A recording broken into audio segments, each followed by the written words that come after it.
Tertuliando lo Legal, un podcast jurídico con Rocío Moreno Cabrera. Hola, bienvenidos y bienvenidas a un nuevo episodio de Tertuliando lo Legal, donde el derecho se sirve con café. Soy Rocío Moreno Cabrera y hoy, como en todos nuestros episodios, vamos a analizar la justicia, los deberes, los derechos y la ley que nos rodea, invitándonos a una reflexión sobre la realidad en la que vivimos. Hoy les traigo un caso que ha generado gran impacto en el mundo, no solo en el país en el que ocurrió, que fue en Francia, sino en muchos países, incluyendo el nuestro, que es Colombia, y es el caso de Giselle Pelicot. Me corrigen si no estoy pronunciando bien, es en francés. Es un caso que ha generado gran impacto en el mundo, dado que Giselle fue víctima de violencia sexual a manos de más de 50 hombres coordinados por su propio esposo por más de una década. Este caso no ha generado solo impacto por el gran horror que acarrea esta situación, sino por el silencio que lo rodeaba. Pero Giselle decidió romper ese silencio e iniciar un juicio en contra de más de 50 hombres, incluyendo su propio esposo. Es por esto que Giselle se ha convertido en un símbolo de lucha femenina en contra de ese patriarcado que ha querido minimizar o normalizar este tipo de situaciones, y muchas mujeres, invitando a que muchas mujeres que son víctimas igual que ella, quizás no en la misma magnitud, pero víctimas, finalmente acaben con ese silencio y hagan algo al respecto. Entonces, si se le hace esto no solo por ella, sino por todas las mujeres que también son víctimas y que no se han atrevido a denunciar o alzar su voz al respecto por miedo y quizás por vergüenza. Ella incluso nos invita a que el mundo quiera que se demuestre que quien debe tener vergüenza no somos las mujeres que quizás en algún momento fuimos víctimas, sino los hombres que han sido los victimarios. Así que hay que hacer todo lo posible para que la vergüenza cambie de bando. Vamos a comenzar. Analizamos en este caso no solamente el impacto social y cultural, sino las implicaciones jurídicas que este tipo de casos acarrea aquí en Colombia. Comencemos. Bueno, primero quiero ponerlos en contexto de este caso en concreto, que es el caso de Giselle, una mujer de 72 años, madre, abuela y esposa de su propio agresor, que es Dominique Pelicot. Ellos llevaban más de 50 años de matrimonio y en el año 40 Dominique decidió iniciar ese tipo de actividades de violencia sexual en contra de Giselle. No le bastó con hacerlo él a través de drogarla y dejarla totalmente inconsciente, sino que también empezó a hacerlo con muchos más hombres, invitándolos a través de un tipo de evento que organizaba para que muchos hombres de diferentes edades, de diferentes clases social, la accedieran a ella carnalmente. Muchos de esos hombres hoy que están enfrentando el juicio manifiestan que según no conocían que ella estuviese drogada e inconsciente, sino que creían que ella estaba aceptando y que hacía esto como un tipo de actividad matrimonial sexual con su esposo, ¿sí? Y no, evidentemente no es así, porque hoy Giselle ni siquiera tenía ni idea de lo que le estaba pasando, sino que cómo se descubrió esto, resulta que el señor no le bastaba con hacerlo con Giselle, sino que también es un tipo de hombre de los cuales muchas mujeres quizás hemos enfrentado, que son tipo, llamémoslos morbosos, como con una, como, bueno, en fin, el caso es que un día el tipo, Dominique, se encontró tomándole fotografías a unas chicas,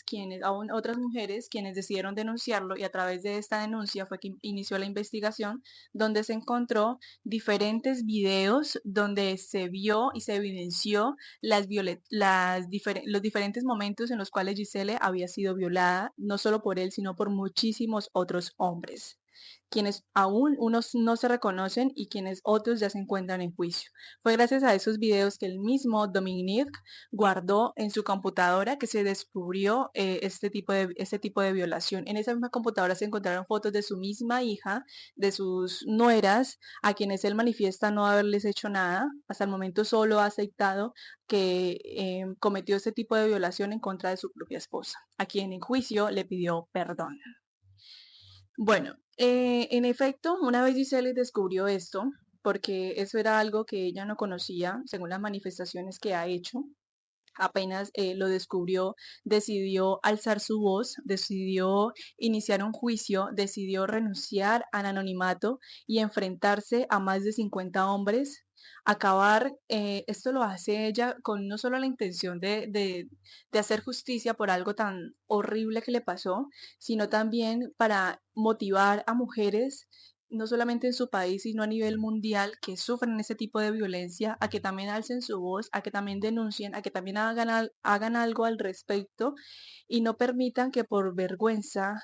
por miedo, no hagan nada y que quizás esto les siga sucediendo. Entonces lo que ella hace es como mujer, es un gran símbolo de valentía. En la decisión que tomó ella de enfrentarse a un juicio contra todos estos hombres,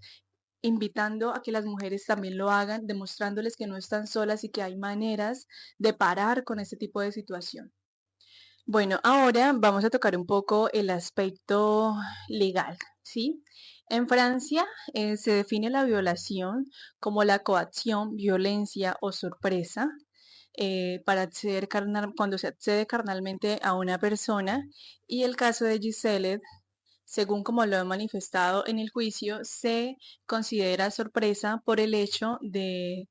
haber sido sedada, drogada, para que se ejerciera ese tipo de acción en contra ella, ¿sí?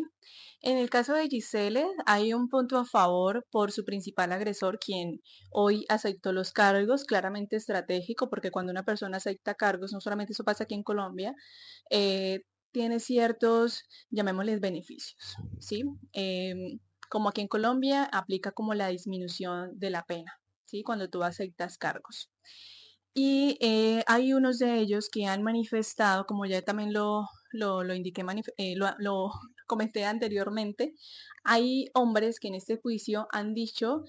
o han negado que sea una violación, justificándolo o fundamentándolo en el hecho supuesto de que pensaban de que eso se trataba de un juego erótico del matrimonio y que ella simplemente lo hacía, digamos que inconsciente, porque era un juego para ella, tipo, así es lo que han manifestado y es su defensa, es el, digamos que la estrategia de defensa que han utilizado algunos abogados para manifestar que sus clientes pues no se encontraban conscientes de que esto fuese una violación, sino que era un juego matrimonial. ¿Sí? Entonces, esto es una parte que va a ser, digamos que compleja en este juicio para poder demostrar que en efecto esos hombres no están en lo cierto y que Giselle no hacía ninguna de estas actividades de manera voluntaria, sino que es todo lo contrario, lo hacía totalmente inconsciente de estos hechos, no tenía ni idea de que esto estaba sucediendo, lo tuvo que aguantar por tantos años inconsciente de ello, ¿sí? Eh, se dio cuenta, como ya lo manifesté, a raíz de los diferentes videos que se encontraban en la computadora de Domini, lo cual ha servido muchísimo para el juicio, digamos que la parte probatoria. ¿Sí? Ahora, digamos, como lo más importante es mencionar qué pasaría en Colombia, cómo se llevaría o cuál sería el proceso en Colombia si eso quizás hubiese sucedido aquí. En Colombia, como lo hemos hablado en algunos de nuestros episodios, porque nuestro enfoque en Tertuliando lo Legal es el enfoque de género, hay una ley que es la ley 1257 del 2008 que protege a las mujeres y que digamos que se tipifica, que hizo tipificar algunos delitos en el Código Penal o darles valor agregado en el Código Penal, donde en el Código Penal nos define como tal el acceso carnal violento. En este caso de Giselle habría un agravante por el hecho de usar sustancias para drogarla y dejarla totalmente inconsciente, eso sería un tipo de agravante en la conducta delictiva del acceso carnal violento. También es importante, voy a hacer una aclaración, abro un paréntesis de que yo he hablado de Dominic como violador, como agresor, porque él ya aceptó los cargos y voy a hacer un paréntesis aquí porque quiero informar a muchas personas que quizás les genera como malestar y molestia cuando es evidente que si una persona cometió un tipo de delito, no se le pueda llamar como tal delincuente, no se le pueda llamar como tal violador, no se le pueda llamar homicida o ladrón, lo que sea, porque hay un derecho constitucional que tenemos las personas en el sistema penal acusatorio y es la presunción de inocencia. Hasta tanto un juez a través de una sentencia no determine que esta persona en efecto sí cometió un crimen, sí fue un violador, sí fue un homicida o sí fue un ladrón, no se le puede llamar como tal. Mientras tanto, para nosotros y para el mismo juez debe ser un presunto delincuente y se le tiene que tratar como se le tiene que tratar con la presunción de inocencia, se le tiene que dar prelación a la inocencia de este tipo, de este sujeto, a la culpabilidad. Entonces, ya, cierro paréntesis y continúo. Bueno, y más allá de hablar del proceso penal que esto acarrea, porque pues no quiero tocar muy a fondo eso, porque pues cada caso depende y ya, y lo que sea referente al caso eh, es mínimo, digamos que lo que importa en un proceso penal, lo que sé es mínimo, porque solamente lo que he conocido a través de noticias y obviamente me he agarrado, por así decirlo, de buenas fuentes, pero igual y como abogada tengo que, no es suficiente. Así que dejemos hasta ahí lo que es como tal el proceso penal, pero sí hablemos del impacto, digamos que lo que implica en el ámbito, digamos que traigamos lo mejor a colación aquí directamente a Colombia, qué pasa y por qué muchísimos casos de violencia sexual quedan en la impunidad. No pasa nada al respecto, no se hace nada. Muchas mujeres son víctimas y ni siquiera su propia familia lo sabe. Eso es algo supremamente triste que me genera a mí personalmente gran conmoción y es porque hay varias razones. Miedo, porque ser víctima de esto, si tú no lo vives, tú no lo sabes, pero genera un miedo inmenso. Dos, vergüenza, que no debería ser así, genera vergüenza y la vergüenza no debe ser para la mujer que ha sido víctima ni la persona que ha sido víctima, porque sí le puede pasar también a los hombres, pero hagamos una aclaración, un nuevo paréntesis, y es que la realidad, las estadísticas demuestran que quienes son víctimas en gran medida son las mujeres. Sí, así que hombres, sé que este tipo de cosas, si tú no eres un potencial violador, un potencial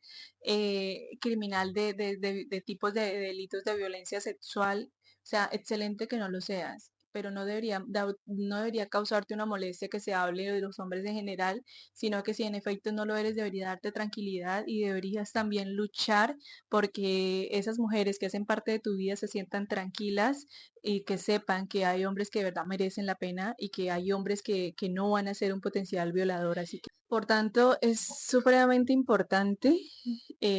la reflexión sobre el rol de los hombres en ese tipo de situaciones. Como pasó en el caso de Giselle, muchos hombres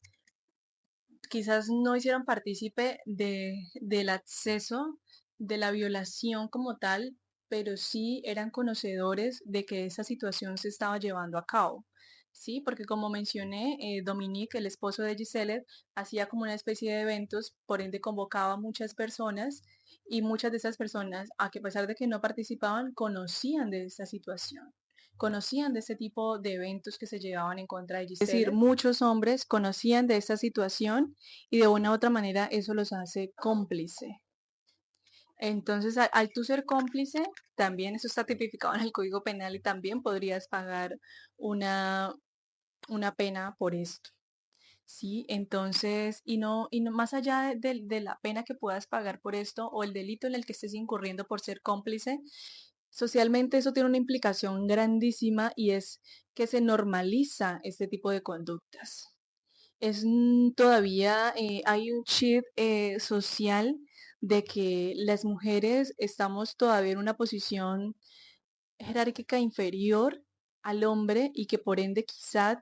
la mujer termina siendo un objeto, en este caso concreto, sexual del hombre. Es decir, es mi esposa, yo tengo un contrato social con ella y por ende yo puedo hacer con ella lo que me venga en gana. Eso quizás es la percepción que daba cuando se hacía este tipo de invitación para que otros hombres diferentes a él accedieran carnalmente a su propia esposa. Entonces muchos veían eso como algo normal a pesar de que no participaban, conocían y nunca denunciaron, nunca hicieron nada. Entonces, a qué quiero llegar con esto? Es decir, vos como hombre no sos partícipe, pero quizás sí eres conocedor de muchas situaciones y inconscientemente lo has normalizado y no has hecho nada al respecto. Entonces la invitación es a que sí se haga algo al respecto, que si tú conoces este tipo de situaciones, es decir, si hemos visto que hay un evento en el que están accediendo carnalmente con una mujer que la tienen totalmente inconsciente, es un hecho que no es algo normal, yo debo denunciar, debo buscar la entidad competente a la cual acudir para que se inicie una investigación en contra de esas personas y se pare con la violencia contra la mujer. Si yo conozco un hecho, lo denuncio, es donde sea que yo crea que debe ser. En este caso, yo les manifiesto, pues, y si estás viendo que hay una mujer o un niño o una niña que está siendo víctima de ese tipo de violencia, puedo acudir a la comisaría de familia o puedo acudir directamente ante la Fiscalía General de la Nación, denuncio un hecho para que se inicie la investigación. Eso es un gran aporte que tú puedes hacer a nivel social para que eso deje de suceder. Y también como lo mencioné, o sea, el tema es que muchas veces se ha normalizado, entonces se pasa por alto ese tipo de conductas. Entonces la invitación es a que seamos conscientes de que esto no es algo normal, de que evidentemente una persona va a sufrir por esto, una persona está sufriendo por esto y que tiene una connotación supremamente negativa en el ámbito no solamente de su cuerpo, sino en el ámbito psicológico que ese tipo de eventos acarrea. Entonces, hombre, no te sientas la víctima porque alguien te tilde de que todos los hombres son potenciales violadores y tú no lo eres, pues entonces haz que las mujeres de tu entorno se sientan seguras por ello y que esa sea tu manera de hacer un aporte. Si no lo eres, maravilloso, e inculca a que tus nuevas generaciones o tus generaciones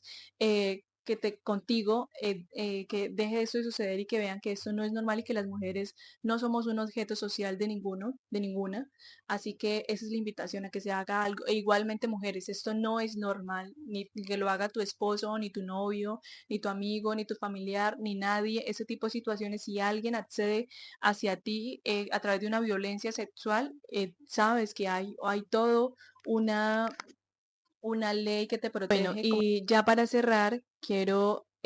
recalcar la frase que quiero que quede muy presente, es que la vergüenza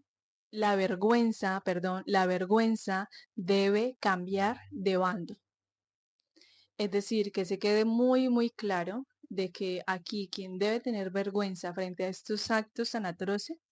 sea el victimario, más no la víctima.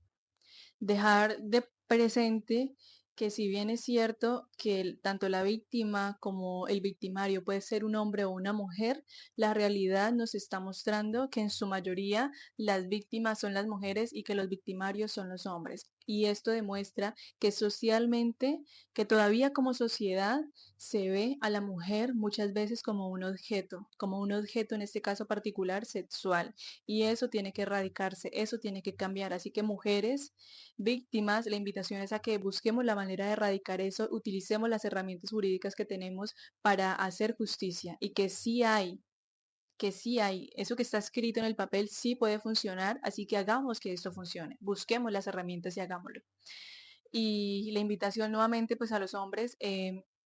que si tú no lo eres y en efecto tú crees y te consideras que no eres un potencial violador, pues busques la manera de asegurar que tu entorno y las mujeres que hacen parte de tu vida se sientan seguras contigo y erradicar que en tu núcleo familiar esto no suceda y si sucedió no vuelva a suceder. Buscar las herramientas para hacerlo. Así que muchísimas gracias por escucharme. Recuerden siempre tener su cafecito y espero que este episodio haya sido de un agrado para ustedes, que les sirva para su vida, que esta invitación a la reflexión de verdad la tomen en cuenta. Así que los espero en otro nuevo episodio. Gracias por escucharme y nada, nos vemos. Bye bye. Sí, síganme